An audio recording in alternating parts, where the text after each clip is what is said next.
gue bilang Aerowolf itu kemakan sama pertandingan seorang Aura yang kemarin itu di kalah hari match terakhir terbabat abis oleh Aerowolf.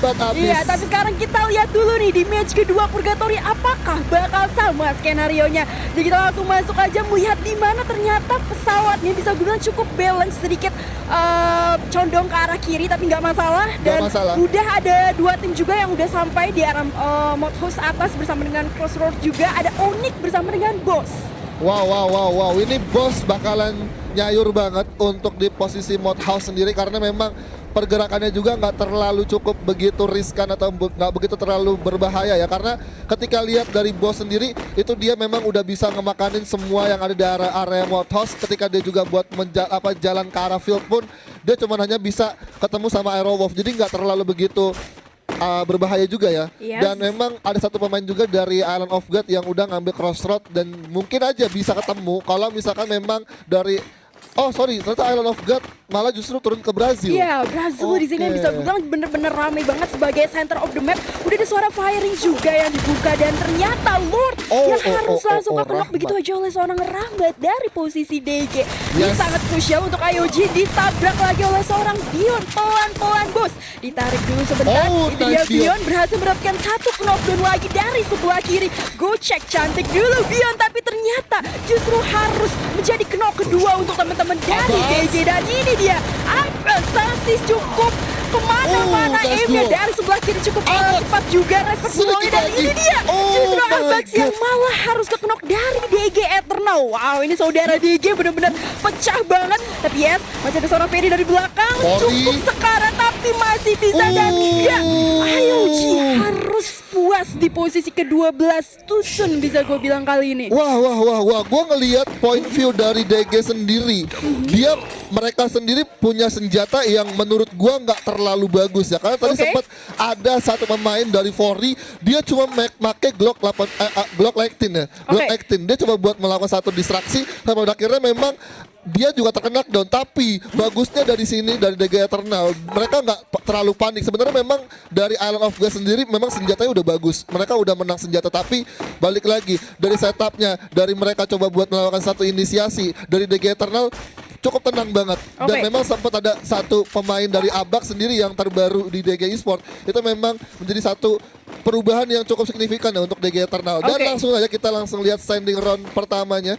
Dan inilah dia Aura Esport yang berhasil masih di atas betul, dengan 46 poin disusul dengan Aerowolf yang tadi sempat di shout out juga oleh analis kita yang katanya Fiskaloid bakal menjadi salah satu tim yang naik banget untuk di day match ke-10. Tapi nih ngomong-ngomong tentang DG Eternal yang baru aja nge-team wipe satu squad di posisi center of the map, sebenarnya tadi di arah Brazil itu nggak cuma mereka berdua, karena ada Dranix juga nih bersama dengan Devil dan kawan-kawan. Tapi mungkin karena open fire yang udah dibuka oleh dua squad tersebut, teman-teman dari Dranix yang sebenarnya menjadi posisi yang agak Brazilnya bawah lebih decide untuk tarikmu dulu. Akhirnya kita nggak ngeliat kan ada third party dari teman-teman Dranix dan mereka udah mulai rotasi kedua di sini. Tapi itulah yang terjadi di arah Brazilnya di early fight yang gue bisa bilang cepet banget. Dan untungnya juga dari DG Eternal ketika mereka satu grup sama Island of God. Jadi menjadi satu checkpoint juga untuk tim-tim yang tersisa dengan 5 tim yang ada di grup B, itu jadi cukup bisa buat seenggaknya dia udah dari DG Eternal udah bisa menangin satu tim yang mungkin bisa ngehalangin untuk bisa climb up point. Dan ini ada Onyx Ares ya. Onyx Ares yang tadi sebenarnya turun di arah Mount Villa, bergeseran sedikit ke arah dengan golf course juga. Tapi kalau misalnya mereka decided untuk ke atas atau ke arah Quarry, itu sebenarnya udah ada boom. Tadi kalau kita remind sedikit dari rounded mapping yang secara besar. Tapi kalau akhirnya dia decide untuk zipline atau jalan melewati jembatan ke arah sentral, itu udah ada Louvre juga yang sebenarnya mantengin gitu di pulau sebelah. Nah ini adalah tempat yang bisa gue bilang krusial untuk next rotasi dari teman-teman Onyx Ares decided ke kanan atau ke atas gitu. Iya, kalau mungkin dari Onyx Ares itu sadar ketika dia coba dari garis pesawatnya itu dia sadar bahwa di sentral itu ada Louvre. Mungkin memang Onyx Ares bakalan milih untuk ke arah kiri karena memang mereka nggak mau juga riskan untuk melewati jembatan dengan polosnya.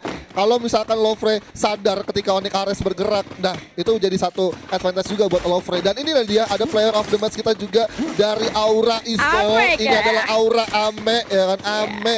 Amin. Nah, ya ngomong-ngomong tentang Aura. Nah, ini yang tadi sempat kita bahas juga dari perhimpitan Moonville bersama dengan Golf Course. Ada Onyx Ares yang decided, oke, kita lebih milih ke arah atas nih karena nggak mungkin terlalu polos ke arah sentral. Tapi kalau ke arah atas di Marble Box-nya udah ada tim Buya kita di match pertama. Nah, ada Aura nih. Yes, memang ketika melakukan satu make decision untuk melakukan satu rotasi ya memang agak cukup riskan juga dan kita harus bisa benar-benar aware juga ketika memang kita memutusin buat pilih satu tempat untuk turun dan ya kita harus bisa benar-benar harus ada pasti ada resikonya juga gitu kan. Betul. Ketika mereka mau mencoba buat objektif. Nah ini kalau sampai Boom Esport karena keluar ini cukup dekat dengan Marble Works juga di arah bawahnya bertemu dengan Aura, ini akan menjadi skenario yang sama ketika kita reminding tentang game pertama yang antara Boom saat itu dan ada beberapa member dari Aerowolf juga bersama dengan Aura nih. Nah iya tinggal kita lihat aja nih dari Boom Esport bakalan coba ngambil ke arah mana. Kalau misalkan memang dia coba buat terobos ke arah Marble Works untuk bisa ngamanin rumah pantai, gua rasa bakal ketemu sama Aura Esport. Oke, dan ini adalah Louvre King ya. Louvre yang tadi sebenarnya rotasi dari arah posisi sentral turunnya dan mereka berhasil untuk karena secure calling juga di sini. Jadi udah naik seberang pulau lagi. Oke, masih memantau dari teman-teman seorang Gits. Belum ada yang kelihatan nih kepalanya mana, udah siap di aim tentunya. Tapi masih cukup santai. Nah kalau kita ngomongin juga di arah sentral tadi, kita bergeser ke arah kanan di Fire Bridge itu sebenarnya ada satu tim lagi nih. Tim SES. Iya, tim Saudara Esport. Nah mungkin tadi nggak ketemu karena mungkin Saudara Esport lebih decided untuk ke arah Lumbermill. Dan kalau Lumbermill ke atas itu emang cukup kosong ya. Jadi memang tidak akan bertemu dengan Louvre. Nah ini gue penasaran nextnya Louvre kalau dia udah mulai narik ke atas, memasuki dari center of the map lagi, siapa yang bakal ketemu? Karena sempat ada First Rider juga di atas, sempat tadi Dranix kan yang narik diri dari arah Brazil dan udah masuk next rotasinya juga. Kalau misalkan tadi kita lihat ya, kalau dari SES sendiri dia ngambil Fire Brigades, kalau dia ke arah kanan pun dia cukup melenggang banget buat dia ngambil KM-set. Nah ini benar aja kan.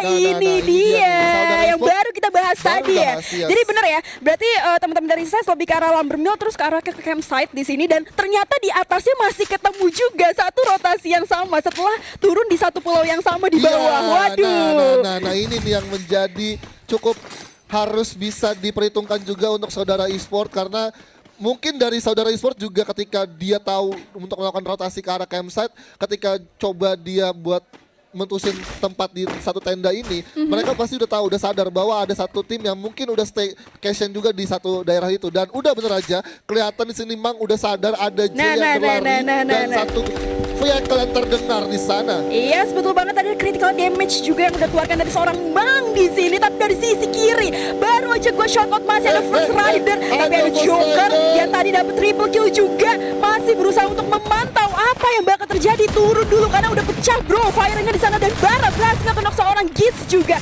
masih bersama dengan Venom. Di sisi lain Bara langsung finishing aja satu member dari Louvre, ada seorang Fader di sini berusaha untuk narik inhaler dulu bos, regen sedikit bos. Tapi ternyata Fader justru harus ke-knock oleh seorang Darkhold di sini. Ada Noten juga bersama dengan Ombak yang masih berusaha untuk memantau dari sisi kanan. Udah ready, langsung diras begitu aja. Dan Ombak cepet banget langsung respect dulu mas. Gocek ke kiri juga, masuk dulu ke arah tenda kan, tapi enggak masih dipantau sedikit. Ayo berhasil berangkat Jay juga. Ombak di sini lumayan sakit, cepet banget bos. Duelnya udah lumayan pecah, jadi ditarik dulu seorang Ombak di sini. Ada Nikum, betul banget, cepet banget. Tapi ternyata Ombak masih cukup pecah, nggak bisa kabur karena posisinya choke point banget. Dan ya Bara yang benar-benar membara, tapi ternyata lumayan kepukul dan Saudara Esport harus puas di posisi ke-11. Wah, First Rider sangat mengejutkan banget. Kedatangan tim dari First Rider itu benar-benar membuat dua tim langsung rugi ya. Betul. Karena tadi ketika kita lihat dari point view-nya di mana tadi Louvre sendiri udah ketahuan posisinya dan tapi ini bentar dulu nih. Iya, karena masih dilanjut di 3 versus 1. Bros, ditabrak. Itu dia First Rider. Lagi-lagi ngeratain dua squad sekaligus. Yang sebenarnya nih, jadi gini nih skenario-nya ya, karena First Rider itu dia turun di campsite pertama. Dan akhirnya dia sebenarnya cukup jauh nunggu dua orang yang rotasi dari arah pulau bawah, yaitu Louvre bersamaan dengan oke, kita geser dulu di sini bersama dengan Dranix yang berusaha berusaha untuk firing tapi ternyata Baung nice. tuh Dua nggak orang. cukup ganas karena harus tumbang begitu aja. Yes, Kruger di sini berusaha untuk one shot one kill tapi enggak, kita bergeser lagi terhadap Rusty. Itu dia, ketahuan. kenapa? Kirain gak ada siapa-siapa tapi ternyata ada orang. Langsung di finishing aja bersama dengan Lau yang berusaha untuk Nice, strip ke arah depan. Lau di sini berusaha untuk ngejagain sedikit biar nggak bisa dijemput bos. Oke, Dan ini one adalah by one. sebagai last man standing yang masih bisa gulung-gulung gaming. What a Nice. play, Lau. Wah. Kill. Wah, kita di sini disajikan dengan dua fight yang benar-benar panas banget. Dan memang sempat kita mau bahas dulu untuk sedikit ke arah tadi First Rider, di mana memang tadi timingnya dari First Rider bisa ngedapetin dua tim sekaligus. Iya, itu dari Lowfre bersama dengan saudara e-sport. Iya. Yang kita kilas balik, Lowfre sama saudara e-sport itu dari pulau yang bawah, kemudian rotasi ke arah center of the map di arah campsite yang memang First Rider turunnya di situ dan langsung rata. Nah, kita bergeser lagi nih terhadap Dranix yang tadi memang masih di arah Brasilia ternyata, tapi sempat kabur ketika fight dibuka oleh dua tim sekaligus, yaitu dari DG dan IOG, tapi ternyata harus rata di sini. Harus rata karena memang tadi sempat kita lihat ketika Onyx Ares sendiri ya, memang tadi tersisa tinggal seorang Rusty Z yang tadi cuma melakukan revive. Tapi pada akhirnya tadi gue lihat memang Lau berhasil untuk di revive, walaupun memang ada satu waktu yang mungkin bisa digunakan untuk Lau untuk menggulung-gulung match, sampai pada akhirnya malah justru yang Onyx Lau menjadi last man standing, pada akhirnya juga bisa dapat satu checkpoint tersisa dari pemain Dranix. Dan akhirnya disitu memang setup atau mekanik pun yang dimiliki oleh tim Onyx Ares lagi cukup baik untuk pada malam hari ini. Oke, ngomong-ngomong tentang setup nih, ini ada boss yang sebenarnya baru aja rotasi ke arah fields. Kenapa? Karena awal starting dia turunnya di arah Modcos, udah mulai turun di fields, ternyata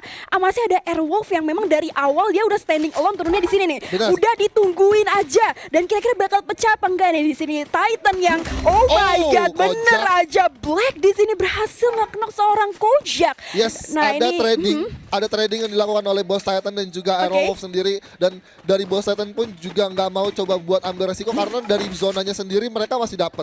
Mereka nggak terlalu terburu-buru juga. Ketika memang zonanya udah coba buat ngerapat ke zona putih, baru dari situ ada satu keputusan yang mungkin bakalan diambil oleh Boss Titan ketika memang zonanya narik ke arah tim Airwolf.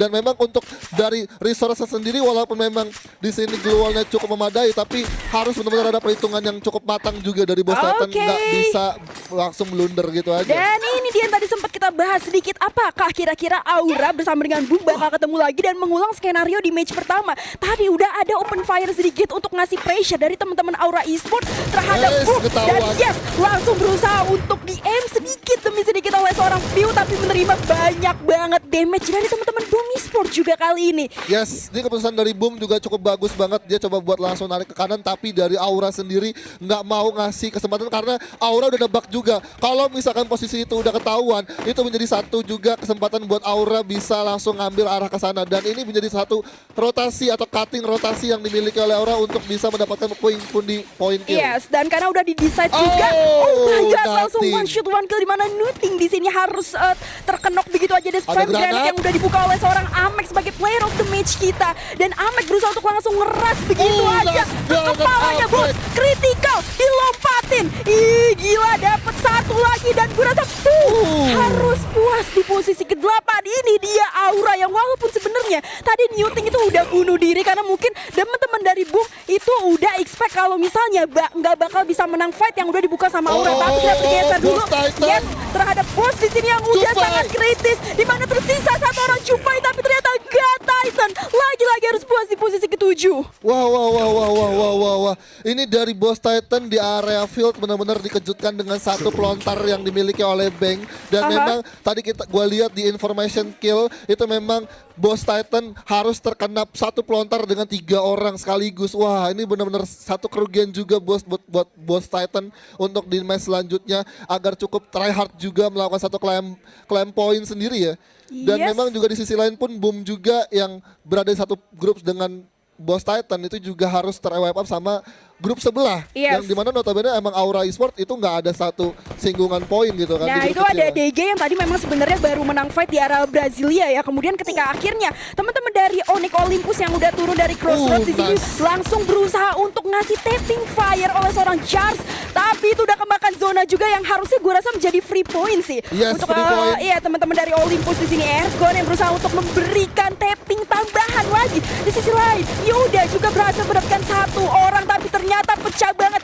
Karena gak cuma ada DG Eternal bersama dengan Olympus saja, karena masih ada Onyx dan juga Aura yang masuk ke next zona selanjutnya. Yes. Tapi di sini firing masih dibuka oleh seorang Yuda yang tadi memang udah nggak kenok satu orang juga dan Oh my dua God. orang dari DG harus sangat krusial. Di mana seorang Abak juga udah lumayan low masih bersama dengan Fari di sini yang bisa gue bilang posisinya sangat-sangat sulit untuk menjemput teman-teman dari Onyx Olympus yang ada di depan. Di sini dua orang harus tumbang dari Eternal masih bertambah dengan DG yang berusaha untuk ngejaga posisinya. Tapi Onyx udah lumayan tersebar nih kalau kita lihat dari minimap ya.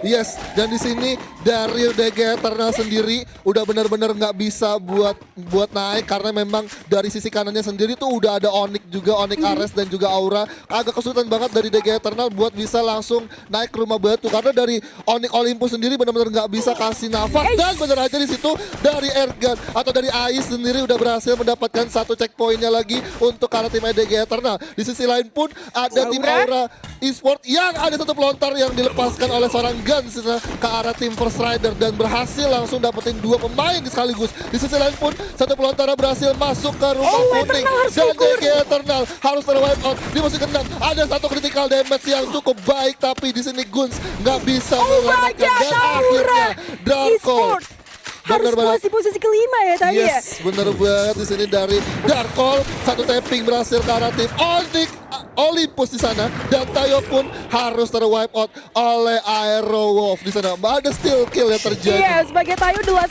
man standing tuh teman-teman dari Onyx yang harus di finishing oleh Aero Wolf. Dan bener aja gue masih teringat-ingat kalimat Fiskaloid yang katanya Aero Wolf bakal menjadi bisa gue bilang serigala yang membakar game di match day ke-10 kali ini dan masih bersama dengan seorang Bang yang berusaha untuk ngeras ke arah First Rider yang udah sangat-sangat terpojok bot. Udah langsung banyak banget pelontar bersama dengan granat yang berusaha untuk diras ke arah dalam rumah Tayo juga. Dan itu dia Black yang berusaha untuk hancurin. Darko masih buk ngetahun bot. Ngapain sih? Dan masih ada dengan Black juga yang berusaha meracak First Rider. Harus puas posisi kedua. Ini dia Booyah Aero Wolf. Wow. Aero Wolf teks the Booyah untuk match kedua pada malam hari ini.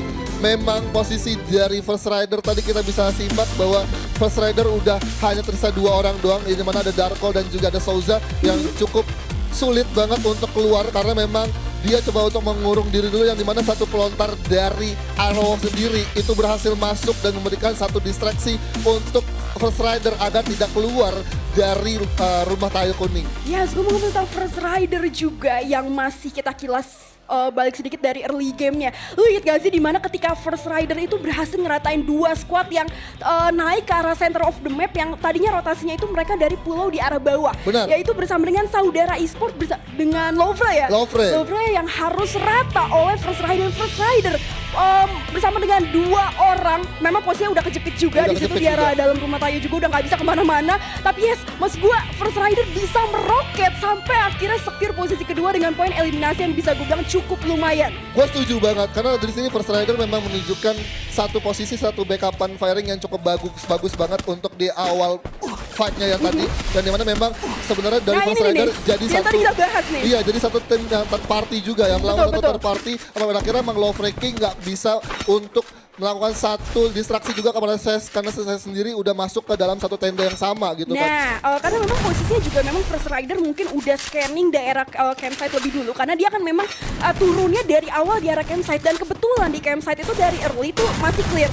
Nah, kalau dari posisinya si Lovre bersama dengan saudara esport yang baru masuk, dia belum tahu situasinya seperti apa di arah campsite, makanya ketika ditabrak sama teman-teman dari First Rider kaget juga, terpojokan dan di sini di choke point banget, gak bisa keluar. Jadi ketika Gloria udah pecah langsung diratain begitu aja. Nah, gue di sini ngeliat dari Ses sendiri kalau misalkan tadi di dua tim atau dua pemain dari Ses itu keluar dari tenda untuk memberikan satu informasi posisi dari First Rider.